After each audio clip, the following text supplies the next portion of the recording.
Hello everyone welcome back to your favourite channel. So students आज आम देखा जल संबल बा वाटर रिसोर्स जोटा कि आपंकर plus three fast semester EVS पिला माने ईवीएस अच्छी। तो जो मैंने यूनिट 2 पढ़ा स्टार्ट करना काइंडली जाकि प्लेलिस्ट स्टार्ट कर दिंतु। अलरेडी यूनिट 1 आम कवर होगा। यूनिट 2 आज आम चलैचे ये एनईपी पे एनईपी पे जो यूनिट 2 रही है बिकज अन्य पे एनईपी माने एनईपी जो लागू होनी यूनिट 2टा से ना ये टॉपिक जहाँ भी आम पढ़ुचे बुझे। तो आप जानते टॉपिक कौन तो टोटाल सिलेबस आपको देखा दूसरी सिलेबस आप देखी दिखाँ कि यूनिट 1 आम कवर कर देचे। देन यूनिट 2 आपर नेचुरल रिसोर्स सर जाए रिन्यूएबल नॉन रिन्यूएबल रिसोर्स सर जाए फॉरेस्ट रिसोर्स सर जाए। आज हम देखा वाटर रिसोर्स पे भावुए यार कहीं बारंबार कहते आम तो क्लास करें जानी पे आपने क्लास कर जानते एमती बहुत पिला अच्छे कमेंट सेक्शन में जापर मैंने बिल्कुल भी क्लास करना हठात आसी गोटे क्लास कर दूसरी नोट्स दिंतु हठात गोटे क्लास कर पूर्व क्लास कौट पाइबी एमती पे क्वेश्चन आसूँ सो दैट से ही मुझे वीडियो सब कहूँ ना मतलब भल लगुनि बारंबार से जिन गुड़ा कहला। तो जो मैंने नुआ आसन से ही प्रोब्लेम हो सो मत कह पड़ू जेहेतु आप मो पे मो पे तो सब स्टूडेंट मानक इक्वाली अपॉर्चुनिटी दिए सो ट्रीट इक्वाली ही करे तेणु मत कह पड़ू मत कष्ट हो पछे मत कह पड़े बारंबार से जिन कर अवश्य मो वीडियो बहुत लेंदी हो पाठ पढ़े लाभ हाँ बट लेंदी हो बट से तो कह पड़ो ना ओके कहीदे। तो पे जो मैंने एनईपी लागू होती से ही यही सिलेबस एंड आम आज वाटर रिसोर्स पढ़ा एंड या पूर्व आम पढ़ी देते जो मैंने देखी ना plus three fast semester EVS NEP 2020 playlist को जाई देखी ने। ठीक अच्छे चलो डेरी कर स्टार्ट करवा आ यार इंग्लिश नोटा वीडियो शेष में आलोचना करवा ओडिया फास्ट कॉन्सेप्ट क्लियर हो। तो पे मैंने जल संबल में आम जब देखा जी इंपोर्टाट अच्छी मुझे आपको हाइलाइट करके पढ़ी पढ़ी चलिए आप जिन नोट करेंगे। जल एक असहती जातीय संबल आप जानते ना नहीं जल बहुल सृष्टिनाश जल विहुने भी सृष्टिनाश ये भी आप जानते कि जल जब नथिबो तो निहाती आम बंची पारानी कि जल जब अधिक हेल्ले आम बंची पारानी अर्थात उभय विपदर कारण जल जीवन दान करे पुणी जीवन हानि घटाए। जल संपदा साधारणतः भूपृष्ठ जल भूतल जल को बुझाए। भूपृष्ठ जल कौन ना भूपृष्ठ जल वृष्टिपात और तुषारपात द्वारा मिलता है और भूपृष्ठस्थ जलर किसी अंश भूतल जल और अवशिष्टांश भूपृष्ठस्थ नदी नाल झरणार प्रवाहित होता है। तो देशर कार्यकारी होता अनेक गुड़िए बहुमुखी नदी उपत्यका योजना और कृत्रिम जलभंडार केनाल जहाज विभिन्न अंचल कृषि कार्य कराए। वृष्टि विरल सुविस्तृत बालुकापूर्ण मरुभूमि मध्य झर और तार चारिपाखे खजुरी गछ गुल्म देखा क्षुद्र अंचल को आम मरुद्यान भी कही था एठार स्वल्प जनबसति देखा जाए। तो मरुद्यान जो देखा जाए कम बेस लोक रे कि अल्प लोक ही रे।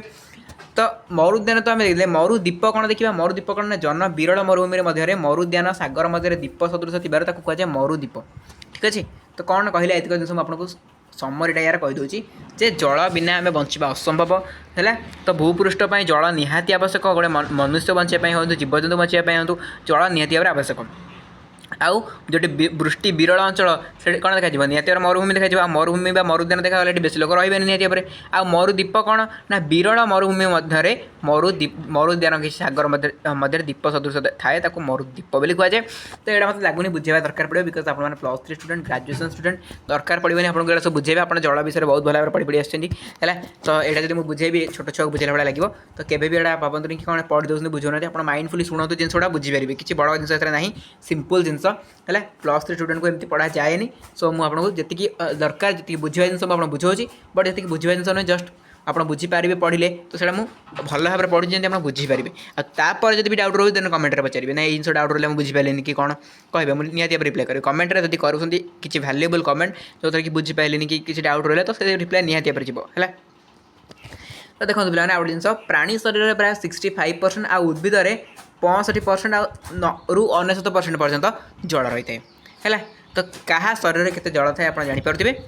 एबे देखिए जल केतक वास्तवता केतक तथ्य जलर मैं जल संबंधित किसी तथ्य देखा बिकज आप भी जल संबल पर क्वेश्चन पचारूँ निहाती भाव सर्ट क्वेश्चन पचार ना जल संबल विषय सर्ट क्वेश्चन तो निहाती सब जानवा दरकार। कौन देखो पृथ्वी पृष्ठ समुदाय जलर शतकड़ा है 97 भाग 97 भाग कौन लुणी जल सागर और महासागर रही बेले केवल शतकड़ा 3 भाग मधुर जल नदी जल हिमबाह और बरफ आकार में मिलता है। मधुर जलर शतकड़ा 70 भाग बरफ हिमबाह आकार अंटार्कटिका ग्रीनलैंड एवं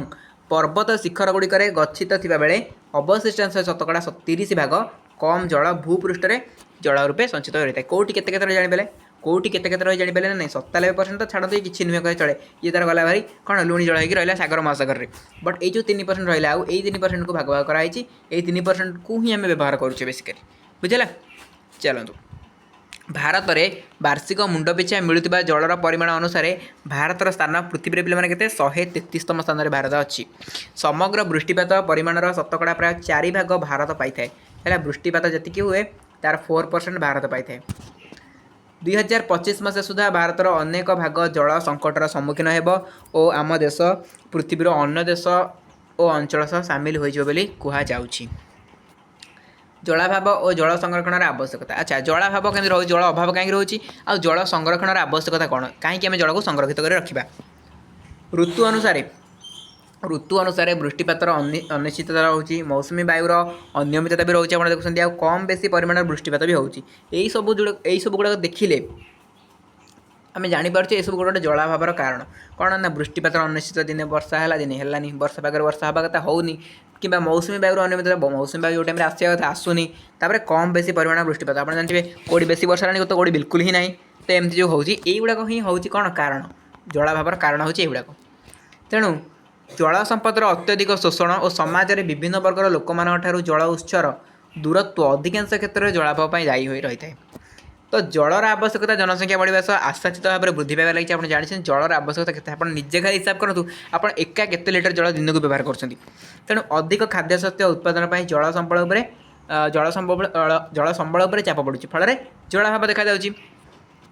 देशर समस्त नदी जल क्रमशः दूषित होबार लगी गंगा जमुना भली बड़ बड़ नदी आज शुद्ध हो रही ना माने गंगा जमुना भली नदी आम जो पवित्र नदी बोली कहू से नदी भी आज कौन हो पल्यूटेड होगी तो जनसंख्या वृद्धि कृषिर आधुनिकीकरण शहरीकरण शिल्पायन बढ़ी चलने हेतु देशर नदी मान प्रति विपद वृद्धि पाँच विपद आरे जिते आमर कृषि बेसी माने हैम्पर होची आमर आधुनिकीकरण चलुची मॉडर्नाइजेशन होची अर्बानाइजेशन होची इंडस्ट्रियलाइजेशन होची तो निहाती भाव में जलवर तो प्रभाव पड़ो ही ना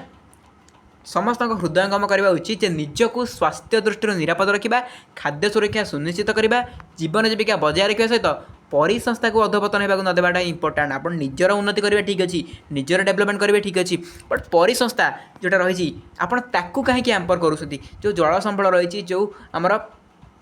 नदी गुड़ाक रही जहाँ भी होना कहीं से सबको आम कहीं नष्ट करवा है तो यहाँ निजे भाबा दरकार एपाई जल संरक्षण सुपरिचालन निमंते उचित पदक्षेप ग्रहण करने आवश्यक तेणुक ये कहला कि जल संरक्षण करने निहाती आवश्यक और तार सुपरिचालन करने निहाती आवश्यक ना आम कौन परिसंस्था को बचाई रखिपारानी एबे देखिए पे मैंने नदी बंध उपर आप देखिए सिलेबस बहुत थोड़ा लिखाई जो सिलेबस आप देखिए लिखाई देखो मुझे देखा गोटे मिनिट आपको देखा सिलेबसटा देखो ये लिखाई आपंकर सिलेबस ये डैम बेनिफिट एंड प्रोब्लेम तो डैम उपर बेसिकली लिखा है डैम तो आम देखा नदी बंध गुड़ा सब ताऊपर किसी देखा जेहतु डैम उपर आप सिलेबस अच्छी तो आम जाना भी दरकार डैम उपर देखो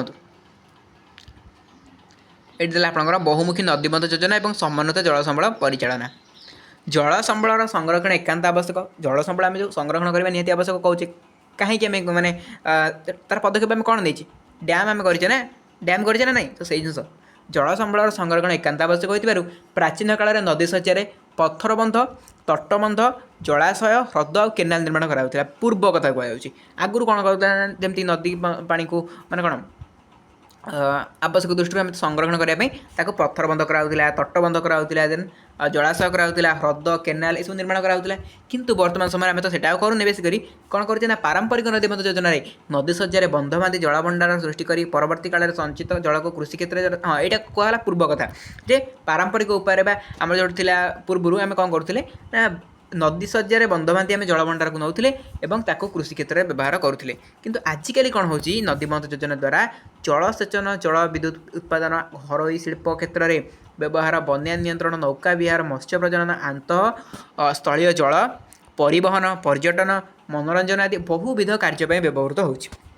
बुझिपारे तो कौन कहला ना एबे आम जो जल संबल को अटकई रखिकी विभिन्न आगुरी कौन खाली जल को अटकईले गोटे कृषि कार्य लगे दूसरे बट एबे जल को अटकई विभिन्न प्रकार काम कराऊँच कौन ना एबे जल को केमी अटकाऊँच ना नदीबंध द्वारा अटकाई नदीबंध द्वारा अटकई आम कौन करुचे ना विद्युत उत्पादन हेतु करुचे घरोई आ शिल्प क्षेत्र में व्यवहार भी आम करुचे बन्या नियंत्रण होची नदी बंध नथिले जो आपनकर डैम नथिले बंद नियंत्रण हो पारता कि पानी तो सेमती पळै आछंता बट आम गेट बंद कर दउछे सो दैट पानी रही जाउछी है तो यही सब जिन होची बर्तमान तो आजिकल अधिकांश नदीबंध योजना गुड़िक बहुविध उद्देश्य साधन निमंते कार्यकारी होतिबारु एगुड़िक बहुमुखी नदीबंध योजना एगुड़ कहीं कहूँ माने बहुमुखी नदीबंध योजना कहीं कहूँ कारण एथरे विभिन्न प्रकार काम हो पारुछि खाली जे जल को अटके चाष कराउछि ता नुहे से विद्युत उत्पादन होछि घरोई शिल्प क्षेत्र में व्यवहार होछि बन्या नियंत्रण होछि नौका विहार होछि मत्स्य प्रजनन होछि आंतरस्थलीय जल परिवहन होछि पर्यटन और मनोरंजन मध्य कराउछि तेणुक या कहुযাଉଛି बहुमुखी नदीबंध योजना है डैम एबाउट जानिले तो देखो भारत वर्ष में वार्षिक गुंट पिछा मिलुवा जलर परिमाण अनुसार भारतर स्थान पृथ्वी में होची 133 एवं समग्र पृष्ठपातर परिमाण शतकड़ा होची 4 भाग भारत ही पाई थाए तो 2025 मसीहा सुधा अनेक देश अरे छाड़ कि चक्का हाँ जलाभाव और जल संरक्षण आवश्यकता ओके डबल रिपीट हो डबल हो पीडीएफटा डोंट वरी सरला ये तो है यहाँ गोटे जस्ट टी खाली देखिदेवा इंपोर्टाट ना देखिए एवं आम देखिए इंग्लिश नोट एटा ओडिया पूरा कवर होगा कॉन्सेप्ट पूरा क्लियर आमर ठीक अच्छे जी इंग्लिश नोट को देखा सो स्टूडेंट देखो इंग्लिश नोट जो मैंने इंग्लिश रखी देखी नियंतु ए नोट को आप कहे मतलब टेलीग्राम देवाई बिकज ये सब जिन इंटरनेट कलेक्ट करके आणुचे पीडीएफ बनैकी दवा टाइम ना तो आप जिते पॉसिबल हम आपने कौन करूँ स्क्रीनशॉट करूँ अदरवाइज वीडियो देखिए नोट करूँ है तो वाटर रिसोर्स देखो water is a renewable resource 3-4 अरे मैं पढ़ी कहीं मुझे जहाँ भी बुझा था बुझे जस्ट खाली देखी टे सम फैक्ट एंड फिगर जोटा कि मुझे कहली 97% जो सब जल रही 3% ये रही जो मैंने देखिए एक्सप्लेनेशन क्लास जानीपारे किसी पे लास्ट पूरा नहीं आसुँच जानीपार ओनली नोट्स पे आसछी तो से नोट्स ही दरकार नोट्स ही देखी दूसरी देखूँ तापर water scarcity and need for water conservation and management माने जल केमती स्कार्सिटी रोची माने मिलूनी जो जल आमर अभाव रोची देन आपनकर वाटर कंजर्वेशन केमती आपण संरक्षण करेंगे और मैनेजमेंट करेंगे तो से जिनस रोची तापर कॉज ऑफ वाटर स्कार्सिटी कौन कौन सब कॉज रोची वाटर स्कार्सिटी पई ना over exploitation exclusive use and